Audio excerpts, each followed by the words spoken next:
Bonsoir à tous, on débute ce JT par une officialisation qui était attendue. Le Paris Saint-Germain a annoncé l'arrivée de Ressé en provenance du Real Madrid qui a signé un contrat de 5 ans. Il débarque avec un rôle de doublure derrière le buteur uruguayen Edinson Cavani. À Manchester City, le mercato est loin d'être terminé, en tout cas dans le sens des départs. Si Pablo Zabaleta a annoncé qu'il restait au club, d'autres dossiers semblent beaucoup plus flous. Pep Guardiola a dressé une liste d'indésirables, le défenseur français Eliakim Mangala en fait partie et serait pisté en Espagne par Valence. Un prêt pourrait être envisagé. Même combat pour l'international ivoirien Wilfried Bony, courtisé lui par Everton. Enfin, la situation de Samir Nasri se complique. Placé sur la liste des transferts, le milieu de terrain français plaît beaucoup en Italie. L'Inter, le Milan AC et l'AS Roma seraient sur le coup. Du côté de Chelsea, on ne compte pas abandonner Romelu Lukaku.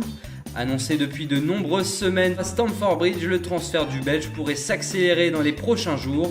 Et si l'attaquant débarque, plusieurs départs sont à prévoir. Loïc Rémy d'abord pourrait servir de monnaie d'échange entre Chelsea et Everton dans le cadre du transfert de Lukaku. Et que faire de Diego Costa? C'est la question qu'Antonio Conte pourrait se poser.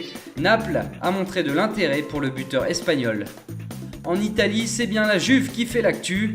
Le départ de Paul Pogba à Manchester United étant acté, les dirigeants turinois cherchent maintenant son remplaçant. Et quoi de mieux qu'un autre Français pour prendre sa place? Blaise Matuidi serait la priorité de la vieille dame et les deux parties seraient même déjà d'accord.